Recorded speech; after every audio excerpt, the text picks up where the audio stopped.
gente lutou, a gente teve vários acertos na temporada, vários erros. Agora a gente tem que aprender com esses erros e manter o que está sendo feito de uma forma correta. Disputar uma Série B em 2023, tentar voltar. Esse é o trabalho, né? Futebol é isso aí, um constante renascimento, né? Em situações eu só tô chateado pra caramba e tenho certeza que o torcedor havaiano também está chateado. Mas tivemos coisas boas que nós temos que preservar. O senhor falou de erros e acertos, eu imagino que todo torcedor também consiga apontar. Isso deu certo, isso foi legal, isso não funcionou. Todo mundo tem um pouco ou de treinador ou de gestor. Para o torcedor saber se a diretoria está pensando a mesma coisa ou está com o mesmo olhar. O que deu certo, na tua opinião, nessa temporada? O que não deu certo? O que precisa ser melhorado? Aqui não vamos individualizar pessoas, né? Que a gente... Seria até uma covardia ficar nominando isso, né? O que deu certo? Vários processos dentro do futebol, onde a gente usou bastante tecnologia, equipamentos de ponta e dados e um Big Data para tomada de decisão. Esses foram talvez os grandes acertos, né? Então a gente tinha um monitoramento mais da performance dos atletas, tanto do ponto de vista epidemiológico quanto do ponto de vista funcional e também de carga, né? Através de vários recursos. A gente também melhorou a parte psicológica, que o clube não tinha ninguém, agora já tem uma psicóloga cuidando do profissional. Vários processos do futebol foram ajustados. Na parte administrativa também, nós estávamos enfrentando atrasos salariais, a gente conseguiu colocar tudo em dia, a gente está com rigorosamente os salários em dia, então isso também é uma coisa boa do ponto de vista administrativo. A gente está equacionando a dívida do clube, botando num patamar que ela seja possível de ir reduzindo aos poucos dentro de um orçamento controlado, então também isso é um avanço, mas frustrado porque tudo essas coisas boas teriam que redundar em 3 pontos na tabela, em mais pontos na tabela, em mais vitórias. E infelizmente a gente não conseguiu fazer isso. Teve alguns trabalhos que de repente uma sequência de ter trabalhado um pouquinho melhor, alguns pequenos ajustes nas trajetórias também não digo de postura, mas eu digo de desempenho de alguns atletas que a gente esperava um pouquinho mais e acabou se frustrando. Outros atletas que a gente não esperava muita coisa também conseguiram apresentar um bom potencial e cresceram nas suas carreiras. Então eu avalio 2022 para o Avaí como um ano positivo em vários aspectos, mas frustrado bastante com o rebaixamento.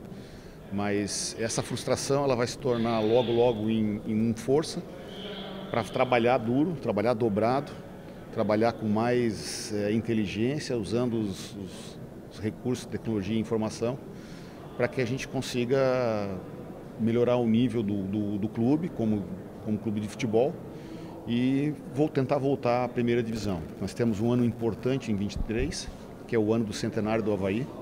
Nós vamos fazer uma grande festa comemorando a história do clube, né? Que é uma história rica, uma história que dá orgulho para o seu torcedor e para os seus dirigentes, para os jogadores e tudo mais. E vamos tentar coroar isso com um desempenho esportivo dentro de campo também. Essa é a frustração. Só para fechar da minha parte, montagem de elenco, caso o senhor queira dizer, mas especificamente sobre o Ranieri, qual a situação desse jogador? Deve ter o contrato renovado, a gente sabe que ele tem um interesse, muitas equipes têm um interesse no futebol dele. Ranieri é um desses jogadores que cresceram bastante ao longo do campeonato.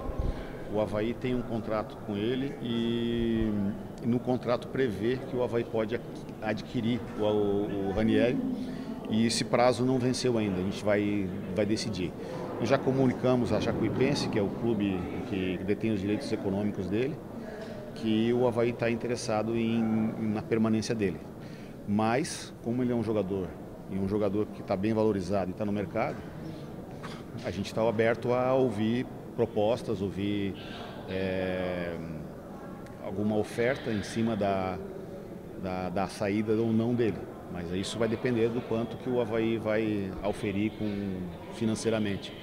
Eu, pessoalmente, e a equipe toda está programando já o elenco para o ano que vem, conta com o Ranieri. Mas se houver uma proposta, a gente vai sentar e analisar. Então, em breve a gente vai resolver essa situação e o Ranieri é do Avaí. Presidente, o Avaí já fez contato, já busca um treinador para anunciar ainda em 2022 ou será só esse anúncio em 2023? Nós estamos remontando o departamento de futebol, nós temos também o posto de diretor de futebol vago, treinador vago, né?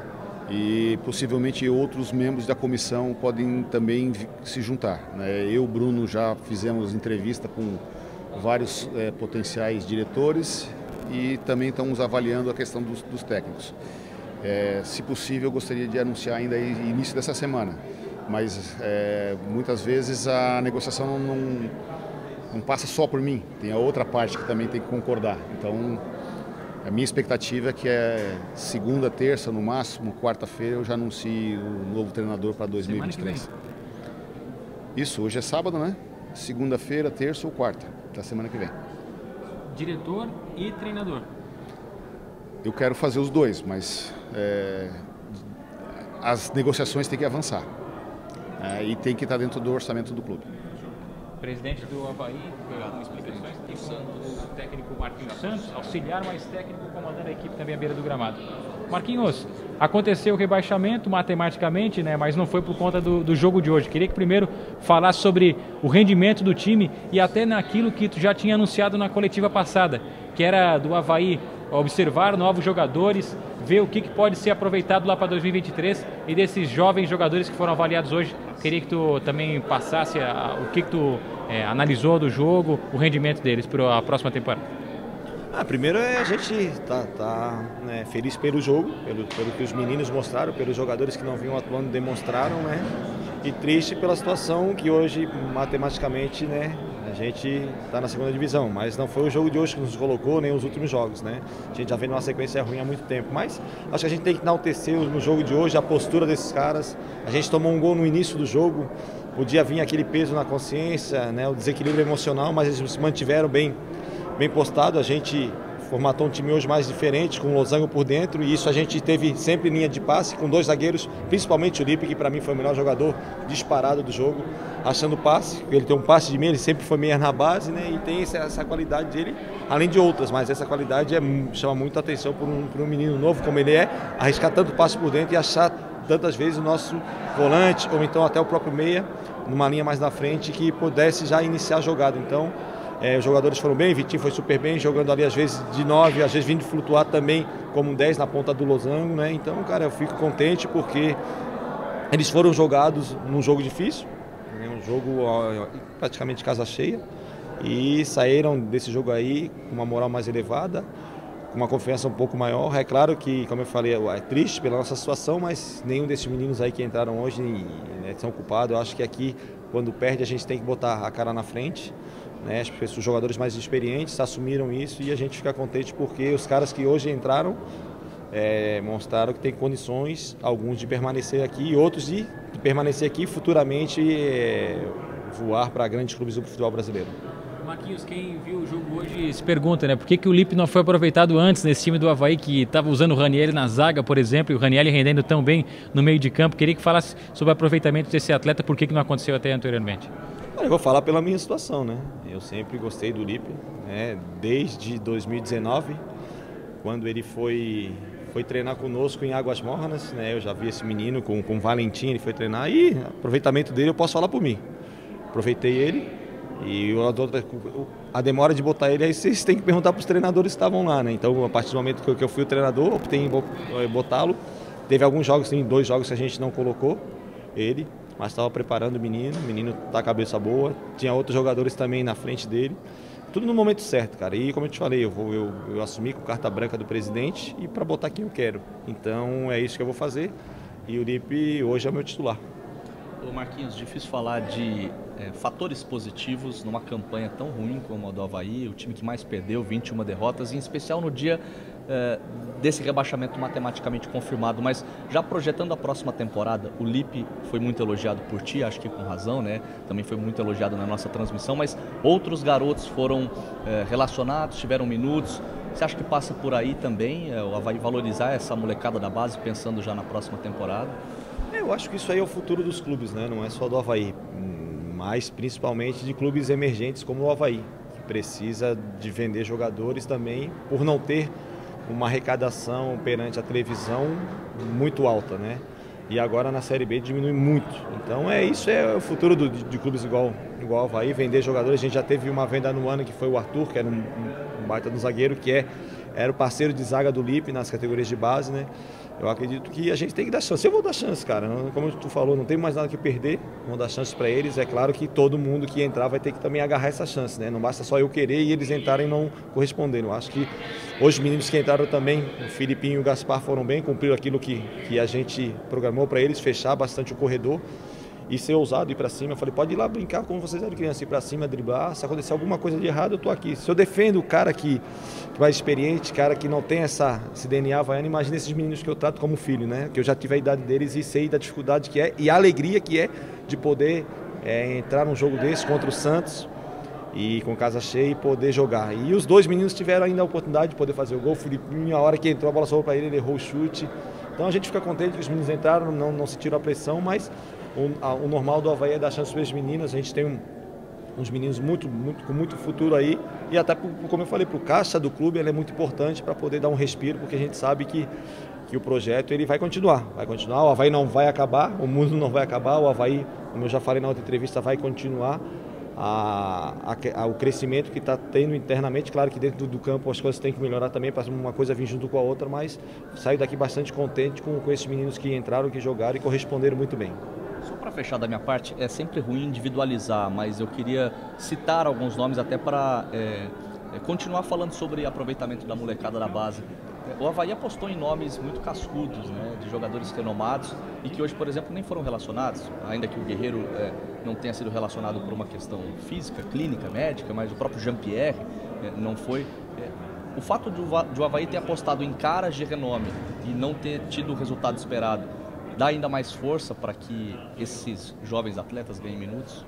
Olha, cara, eu vou ser bem sincero, como eu sempre fui, né, nas minhas entrevistas. Eu praticamente eu não participei da montagem do grupo, né? Então as pessoas que montaram, elas, né, tinham uma ideia, uma visão, né, um porquê de ter trago os caras. Se me perguntasse se trairia, de repente na ocasião também eu contrataria eles, mas como eu te falei, eu não sei o que eles pensavam, eu não sei o que se passava, até porque eu estou mais do lado do campo, ficava mais dentro do campo e a partir do momento que o jogador chegasse, a gente trabalhava, né? O Barroca um pouco mais, por isso um pouco menos depois, até pelas filosofias de trabalho, mas sempre está dando ali para ajudar o Avaí. Eu acho que, cara, nosso início de competição foi promissor, a gente vendeu uma ideia para o torcedor também comprou e veio nos apoiando, a gente deu um salto no campeonato inimaginável, porque a gente não achou que também ia começar tão bem, também como não imaginou que ia terminar tão mal, né? São situações que acontecem no futebol, mas eu acho que o futuro do Avaí é isso, mesclado também um pouco, né?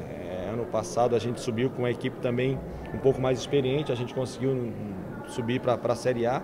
Cara, vai muito do trabalho, do dia a dia, de o cara comprar o projeto, porque jogador, se não comprar um projeto, não adianta. Pode ter 20, 30, 40, né, cara? Tem que sim se adaptar ao esquema, ao estilo do jogo, né? O Guerreiro, ele tem um problema muito grave no joelho, né, que está impossibilitando ele de treinar e de jogar, por isso que ele não veio. Outros jogadores foi por opção minha mesmo. Eu acho que eles tiveram toda a chance do mundo no decorrer do campeonato e, no meu modo de ver, não aproveitaram. Então, o que eu tenho que fazer? Fazer uma coisa diferente, porque fazer tudo igual, o resultado vai ser igual. Não que a gente vai ganhar todos os jogos, não, mas eu acho que o rendimento coletivo e individual de alguns atletas, ele tem que ser valorizado, porque hoje a gente demonstrou diante de um time muito forte, com uma transição muito rápida, com jogadores 1 para 1 muito bons, que é o DNA do Santos, eles sobressaíram e deram uma resposta positiva. Então eu acredito que agora, quando eu viro o novo executivo, o novo treinador, Se eles quiserem a minha ajuda, eu estarei lá para ajudá-los, como sempre fiz, né? E vamos ver a ideia que eles vêm, a filosofia que eles vêm, porque a gente sabe que cada treinador, cada diretor tem uma filosofia e a gente tem que se adaptar e o clube tem que trabalhar em pró desses caras que vêm para que a gente possa voltar à Série A o mais rápido possível. Obrigado, Marquinhos. Marquinhos Santos. Vamos iniciar a coletiva de imprensa com as perguntas enviadas pelos jornalistas de Florianópolis. Jean Romero, da Rádio Guarujá. A primeira pergunta é: os estreantes da base do Avaí demonstraram força física, velocidade e qualidade técnica. Por que não foram testados antes? Como eu falei, porque eu não era o treinador, né? Então tem que fazer essas perguntas para os treinadores que passaram aqui. Cada treinador tem o seu modo de pensar, o seu jeito de trabalhar. A partir do momento que eu vi os meninos tinham potencial, eu me coloquei também de quando eu estreiei, né? Dar chance para esses meninos, os meninos que têm DNA havaiano, que têm a alma havaiana, que correm, que soam sangue azul. Então a oportunidade para eles foi dada por mim, se não foi usado antes ou por quê, eu não sei te responder. Eu sei que na minha gestão de vestiário, de treinamento e de jogo, eu dei a chance para eles e eles corresponderam muito bem com tudo aquilo que a gente já vem acompanhando eles na base, né? Basta também lembrar que, o Lipe já vem muito tempo conosco aqui, era um menino que estava esperando a oportunidade e para mim foi o cara que mais se destacou, enfrentando um dos ataques mais rápidos, com um contra um muito perigoso, mas a gente conseguiu neutralizar e mérito todos os jogadores, eu só estou ali para orientá-los, mas quem corre, quem joga são eles. Matheus Tizen, da Jovem Pan News. Raniel é um jogador que rende mais jogando como segundo volante. O uso dele em outras posições é por falta de opções. O que achou das estreias na zaga? E qual sua visão sobre o apoio do Natanael ao ataque? Primeiro o Ranieri, ele estava sendo usado ali também por várias lesões que a gente teve de zagueiro, né? O Wellington agora que ficou pronto para jogar, o Bressan está machucado, enfim, a gente teve algumas lesões e por isso o Ranieri na zaga, né? Foi isso aqui que era, pelo menos nos 2 jogos que eu peguei. Hoje, como tinha o Wellington e o Lipe, desde quando eu assumi, falei que o Lipe ia jogar o restante dos campeonatos comigo, mandei ele se preparar, eu botei ele, fez um grande jogo, o Wellington também fez um grande jogo, apesar do pênalti mandrake que deram contra a gente, né? Que foi no lance com o Wellington, mas ele foi super bem, depois se assentou no jogo, começou a jogar. O Natanael, ele vai na linha de fundo várias vezes, precisa, claro, sempre caprichar um pouquinho mais nesse último passe, nesse cruzamento, que ele tem isso como qualidade e nos últimos jogos ele não estava conseguindo fazer isso. Mas, cara, no setor defensivo também ele foi super bem ali, porque ele marcou um cara com muita qualidade técnica, né? Então são esses pontos que a gente tem que agora enaltecer desses atletas, porque é difícil jogar na situação que a gente está, tomar um gol no início, o psicológico ele abala muito, mas eles deram uma resposta muito positiva e a gente sai daqui feliz pelo jogo que a gente fez, até pelos jogadores que jogaram super bem e triste pela situação que a gente se encontra na tabela. José Henrique Couterman, da VEG Sports. A ausência do Jean-Pierre já é um indicativo que ele não interessa para o próximo ano e o Vitinho agradou no primeiro jogo como titular? Olha, o Jean-Pierre eu não trouxe ele por opção, né? Ficou fora do jogo. E se ele vai continuar ano que vem ou não, aí tem que perguntar para o presidente, para o Bruno, para o novo executivo, para o treinador que chegar, né? A gente sabe que é um jogador que a gente divide salário com o Grêmio, é um jogador num patamar salarial muito alto, né? Mas deixa vir aí o novo executivo, o novo treinador, se contar com ele, aí cabe às pessoas, não é da minha alçada fazer isso e negociar, né? O novo executivo pode vir, pode gostar, o próprio treinador pedir a permanência dele, enfim, né? Tudo que a gente tomar agora de opinião, falar algumas situações, a gente vai estar sendo precipitado no quesito de por que não ter um novo executivo, não ter um novo treinador. Então, deixar os caras se contratarem, essas 2 pessoas, para ver quem do plantel pode permanecer, quem que a gente tem que negociar, quem que eles têm que negociar, quem que a gente tem que trazer, né? E sobre o Vitinho eu gostei muito, ele foi muito bem, ele tem uma mobilidade muito boa, um menino que é muito forte, ele consegue proteger bem a bola, tem um bom trato com a bola, então foi mais uma dessas estreias aí que me deixaram a gente bastante feliz e promissor para o futuro próximo.